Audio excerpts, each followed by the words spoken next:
রাজ্যের আসন্ন বিধানসভা নির্বাচনের ঘণ্টি বেজে উঠতে উত্তর দিনাজপুর জেলা জুড়ে রাজনৈতিক তৎপরতা ক্রমশ বাড়ছে। নির্বাচনী প্রস্তুতিতে পিছিয়ে থাকতে নারাজ বাম শিবির। সেই লক্ষ্যে রায়গঞ্জের ছন্দম মঞ্চে আয়োজিত হলো ভারতের কমিউনিস্ট পার্টি বা সিপিআইএম এর এক গুরুত্বপূর্ণ নির্বাচনী কর্মী সভা। সভায় মূলত রায়গঞ্জ বিধানসভা কেন্দ্রের বর্তমান রাজনৈতিক পরিস্থিতি এবং বুথ স্তরের সংগঠনকে শক্তিশালী করার কৌশল নিয়ে আলোচনা করা হয়। নির্বাচনের আগে সংগঠনকে আরো মজবুত করতে প্রতিটি স্তরে দ্রুত কমিটির গঠনের উপর জোর দেন দলীয় নেতৃত্ব। এদিন জেলা ও স্থানীয় নেতৃত্ব কর্মীদের উদ্দেশ্যে বলেন, সাধারণ মানুষের কাছে বিভিন্ন রাজনৈতিক ইস্যু তুলে ধরতে হবে এবং মানুষের সমস্যা দাবি দাবারও পাশে থেকে সংগঠনকে আরো সক্রিয় করতে হবে। পাশাপাশি রায়গঞ্জ বিধানসভা কেন্দ্রের প্রতিটি এলাকায় পৌঁছে দলীয় সংগঠনকে আরো শক্তিশালী করার আহ্বান জানানো হয় কর্মীদের।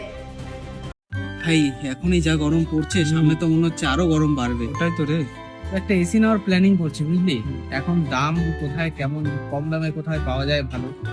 আমি এক জায়গায় শুনছি এক জায়গায় ভালো পাওয়া যায়, ভালো কম দামে। চল দেখে আসি। চল তাহলে দেখে আসি, চল। কোথায় তো পাচ্ছি না ভাই, সব জায়গাতেই তো বলছে দাম বেশি। হ্যাঁ রে, ঠিকই তো বলছিস। আরে তোরা এখানে কি করিস? আরে এসি নেওয়ার প্ল্যানিং করছে, বুঝলি? অনেক দোকানেই ঘুরলাম, কিন্তু মন মতো দামে তো কোথাওই পেলাম না। আমিও শুনছিলাম কোথায় কমে পাওয়া যায়, কিন্তু পেলাম না। অনেক দোকানই ঘুরে দেখলাম। কেন তোরা ভুলে গেলি রায়গঞ্জে রিলায়েন্স ডিজিটাল আছে? একদম, কারণ রায়গঞ্জ রিলায়েন্স ডিজিটাল নিয়ে আসলো তোমাদের জন্য কিন্তু 1 টাকা এসি, যেখানে তোমরা পাচ্ছ তোমাদের সমস্ত ধরনের মন পছন্দের ব্র্যান্ডের এসি মাত্র 1 টাকা ডাউন পেমেন্ট দিয়ে। দারুণ কিন্তু, তাই না? তার সাথে কিন্তু থাকছে আপ টু 21,000 টাকা পর্যন্ত ক্যাশব্যাক। অফারটা কিন্তু একদমই মিস করা যাবে না। শুধু এসি নয়, থাকছে তোমাদের প্রয়োজনীয় সমস্ত ধরনের ইলেকট্রনিক্স আইটেম, সবকিছুই এক ছাদের তলায়। তাহলে আর দেরি কিসের? আজই ভিজিট করো রায়গঞ্জ রিলায়েন্স ডিজিটালে।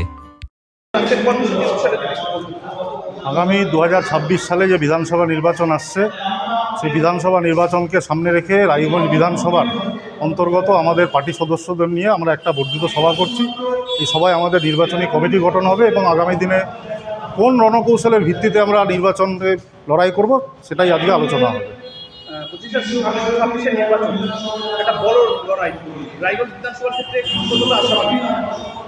তৃণমূল বিজেপিকে হারাবার জন্য গোটা রাজ্যে আমাদের একটাই লক্ষ্য, তৃণমূল বিজেপি উভয় শক্তিকে পরাস্ত করতে হবে। রায়গঞ্জও তার ব্যতিক্রম না। রায়গঞ্জেও আমরা লড়াই করছি তৃণমূল বিজেপিকে পরাস্ত করবার জন্য। রায়গঞ্জ থেকে রামকৃষ্ণ দাসের রিপোর্ট, কুলিক নিউজ।